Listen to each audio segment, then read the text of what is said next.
meus irmãos e irmãs, estamos reunidos mais uma vez no meu canal do YouTube, A Hora do Macabeus, e hoje com o cenário um pouco diferente. Eu estou na chácara, não estou em casa, por isso eu não fiz vídeo nesses últimos 2 dias, espero poder postar esse vídeo na sexta-feira ou mais tardar no sábado. Também peço desculpas ao Robson, ao Fabrício e ao Cláudio Campos, porque eu iria fazer um hangout a respeito do purgatório e por causa deste imprevisto eu não pude fazer o hangout com o Robson, o Cláudio Campos e o Fabrício.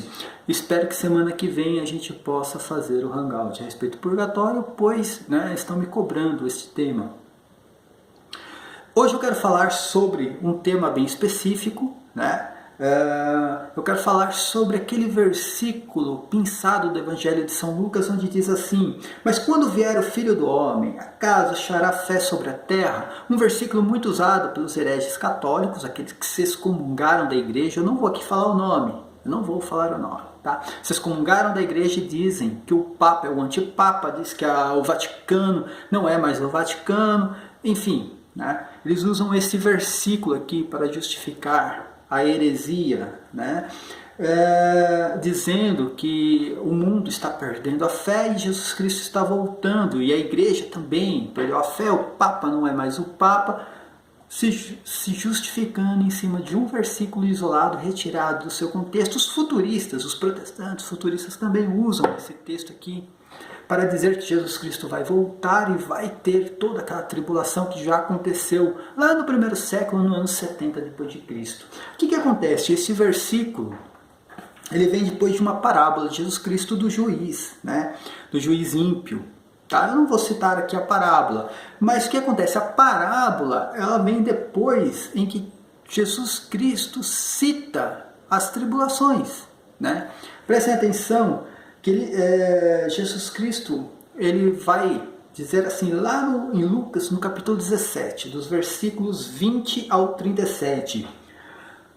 O texto diz: os fariseus perguntaram um dia a Jesus quando viria o reino de Deus. Respondeu-lhe: o reino de Deus não virá de modo ostensivo, nem dirá ele aqui, ele ou ele ali, pois o reino de Deus já está no meio de vós. Jesus Cristo dizendo: o reino de Deus já está no meio de vós. Mais tarde ele explicou aos discípulos: virão dias em que desejareis ver um só dia o Filho do Homem, e não o vereis. Então vos dirão: ei-lo aqui ou ei-lo ali. Não deveis sair nem o seguir, pois como relâmpago reluzindo numa extremidade do céu brilha até a outra, assim será com o Filho do Homem no seu dia. É necessário, porém, que primeiro ele sofra muito e seja rejeitado por essa geração. Olha aí falando sobre essa geração. Como ocorreu nos dias de Noé, acontecerá do mesmo modo nos dias do Filho do Homem. Comiam, bebiam, casavam-se e davam-se em casamento, até o dia em que Noé entrou na arca. Também, do mesmo modo, como aconteceu nos dias de Lote. Os homens festejavam, compravam e vendiam, plantavam e edificavam. No dia em que Lote saiu de Sodoma, choveu fogo, enxofre do céu, que exterminou todos eles. Assim será no dia em que se manifestar o Filho do Homem. Naquele dia, quem estiver no terraço e tiver os seus bens em casa, não desça para os tirar. Da mesma forma, quem estiver no campo, não torne atrás. Lembrai-vos da mulher de Lote. Todos os que procurar salvar a sua vida vai perdê-la, mas todo o que a perder vai encontrá-la. Digo-vos que naquela noite 2 estarão numa cama, um será tomado e outro será deixado. 2 mulheres estarão moendo juntas, uma será tomada e a outra será deixada. 2 homens estarão no campo, um será tomado e outro será deixado. Aqui vem uma resposta, tá? Uma resposta-chave. Perguntaram-lhe os discípulos: onde será isto, Senhor? Onde será isto? Respondeu-lhes: onde estiver o cadáver, ali se reunirão também as águias, tá? 2 coisas, tá? O versículo citado pelos hereges católicos e também pelos futuristas, este versículo vem depois desse texto, tá? Depois do texto vem a parábola E o versículo faz parte da parábola do juiz ímpio. Eu não vou ler a parábola, porque senão o vídeo vai ficar muito longo. Tá ok? Jesus Cristo ele diz: mas quando vier o Filho do Homem, acaso achará fé sobre a terra? O termo terra aqui todo mundo sabe, eu já expliquei, esse termo aqui não significa planeta Terra, sim um território. Na época ninguém sabia, né, que a Terra era um planeta, na verdade, e que o mundo era um planeta que se chamava planeta Terra. Existiam outros termos no grego para designar o mundo, por exemplo, cosmos, que significava exatamente ali o mundo que eles conheciam, né? Aquele mundo, os territórios, e também o que eles viam no céu, os astros, né? Que é o cosmos. Também tinha um termo para o universo romano, né? Todos os territórios que estavam, né? Debaixo, né? Do domínio romano.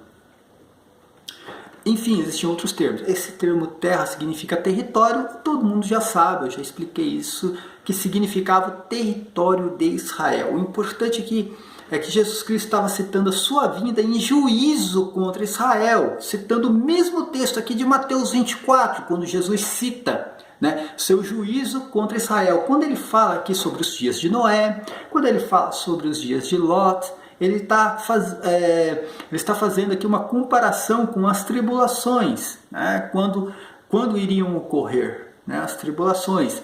Seria, né, como no dia de Noé, seria como no dia de Lot. Depois ele vai falar sobre um será tomado, será deixado, também não tem nada a ver com arrebatamento. Esse texto também é o mesmo texto de Mateus 24, onde também fala que não seria tomado, seria deixado. Aqui está falando sobre a invasão romana e também, né, os judeus que foram levados cativos, né, para outras nações. Isso é citado aqui no próprio Evangelho de São Lucas e depois isso aí vai ser citado também por Eusébio de Cesareia em História Eclesiástica. É importante quando fala assim: perguntaram-lhe os discípulos, onde será isso, Senhor? Respondeu-lhes: onde estiver o cadáver, ali também estarão as águias. Por que ele fala isso? Porque a águia era o símbolo do Império Romano. A águia era o símbolo do Império Romano. Então isso iria acontecer durante a invasão romana, né? Durante a destruição do Templo de Jerusalém.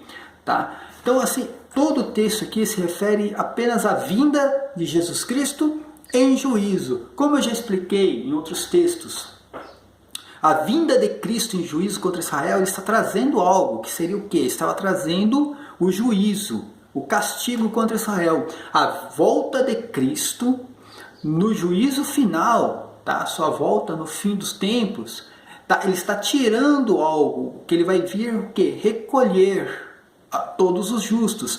Ele está vindo para a ressurreição dos mortos. É diferente desta vinda de Cristo, que seria a vinda em juízo contra Israel. A volta de Cristo no fim dos tempos, ele estará retirando o quê? Retirando os justos para a glória eterna, tá ok? Está levando os justos depois para a glória eterna. Essa é a diferença. Mas este versículo tão usado, né, pelos hereges católicos, aqueles que se excomungaram da igreja, que não aceitam mais o Papa, e também pelos protestantes, né, os futuristas, né, esse versículo entra em contradição com a vinda de Cristo no fim dos tempos, porque este versículo, né, quando Jesus Cristo faz essa pergunta irônica, mas quando vier o Filho do Homem, acaso achará fé sobre a terra? E seria o território de Israel aqui? Durante as tribulações do Apocalipse, lá no primeiro século, realmente ele não achou fé sobre a terra. Os únicos, né, que tinham se tornaram cristãos, né, se converteram ao cristianismo e saíram pregando o evangelho. Tá, okay? Até tiveram que fugir, né, da Judéia. Por causa da perseguição de Herodes, eles, né, tiveram que se exilar ali daquela região. Mas Jesus Cristo, ele vai encontrar um centurião romano. O que ele vai falar para o centurião romano? Que ele encontrou mais fé no centurião romano do que no próprio povo de Israel. Então, realmente, ele não encontrou fé em Israel, não encontrou fé na terra, quando ele trouxe ali o castigo, o juízo contra, né, aquela geração? Ele não encontrou fé, que entra em contradição com a sua volta no fim dos tempos. Porque lá em Romanos, no capítulo 11, São Paulo vai falar sobre a conversão de Israel. Vai falar que Israel vai se converter, né, ao cristianismo.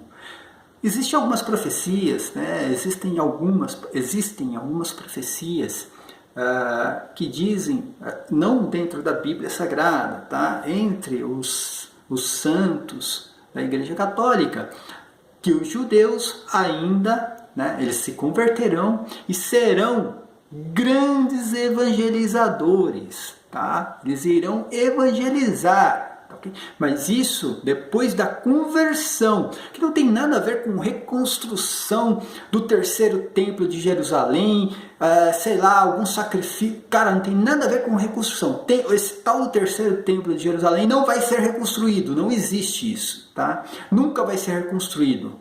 E a conversão, a volta de Cristo também não depende da reconstrução desse terceiro templo de Jerusalém, tá? E muito menos a reconstrução realizada pelos judeus não convertidos, tá? E no caso assim da conversão judaica, também não tem reconstrução do terceiro templo de Jerusalém, porque aquele templo é judaico e não cristão, então jamais esse templo vai ser reconstruído, tá, ok?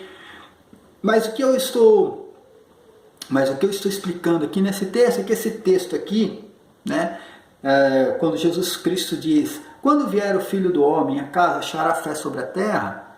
Tá? Não tem nada a ver com a vinda de Cristo, a volta de Cristo no juízo final. Porque, segundo São Paulo, lá em Romanos 11, né, antes da vinda de Cristo, vai haver a conversão de Israel. Então Israel vai se converter ao cristianismo. Então ele vai encontrar fé sobre a terra, né? E aqui falando sobre o território de Israel. Já nas tribulações do Apocalipse, lá no ano 70 depois de Cristo, no primeiro século, realmente ele não encontrou fé na terra. Ele não encontrou fé sobre a terra. Quando ele trouxe o castigo para Israel, né, estava havendo o que em Israel? O que acontecia? Uma perseguição ao cristianismo. Os apóstolos foram perseguidos, alguns, né, mortos, discípulos foram mortos lá em Israel. Então realmente ele não encontrou a fé em Israel durante as tribulações do Apocalipse. Então isso aqui corresponde exatamente ao que aconteceu no ano 70 depois de Cristo. Quando vier o Filho do Homem, acaso achará fé sobre a terra? Não achou fé sobre a terra. Aconteceu exatamente como a pergunta, que ele não fez nenhuma afirmação, ele fez uma pergunta irônica, né? Ele fez uma pergunta irônica. E realmente aconteceu assim como foi escrito na Bíblia Sagrada, tá? Já para aqui, explicando para os hereges católicos que se excomungaram da igreja, que não aceitam mais o Papa, né, que usam esse versículo dizendo que a fé acabou, né, tentando justificar a sua heresia. Já para esses católicos aqui, e também para os protestantes que pregam o apocalipse futurístico, né, que pregam as mentiras do apocalipse protestante, que usam aqui para dizer, está esfriando a fé, ninguém tem mais fé, Jesus Cristo está voltando, botando medo nas pessoas. São Paulo diz que antes do retorno de Cristo, né, Jesus vai ter fé sim em Israel, porque Israel vai se converter em peso ao cristianismo, tá, ok? Então assim, a Bíblia Sagrada foi feita para ser lida inteira, não apenas retirando alguns versículos do seu contexto, tá, ok? A Bíblia Sagrada foi feita para ser lida inteira, tá, ok? Um texto vai complementando o outro, assim que tem que ser lida a Bíblia Sagrada. É bem interessante, porque no último Hangout, um membro ali, ele perguntou o que dizer para um protestante quando você explica para ele que o Apocalipse já aconteceu. O que dizer para ele? Porque ele diz assim, se o Apocalipse já aconteceu, pelo menos as tribulações, se o Apocalipse já aconteceu, do que a gente tem que ter medo? O que a gente tem que ter medo? A gente vai ter medo do quê? Essa foi a pergunta, né? A gente vai ter medo do quê? Mas que Deus é esse Que Deus é esse? O Apocalipse é um Deus que vai colocar medo nas pessoas. Então todo mundo tem que se converter por causa do medo. Então, enfim, eu vou fazer um vídeo a respeito disso apenas, né? Dessa pergunta que esse protestante fez a um membro do canal, tá ok? Então, enfim, só explicando aqui a respeito, né, desse versículo isolado, tirado do seu contexto, e usado pelos hereges católicos e também pelos protestantes que pregam as mentiras do Apocalipse protestante, o tal do Apocalipse futurista. Paz e bem a todos. Amém.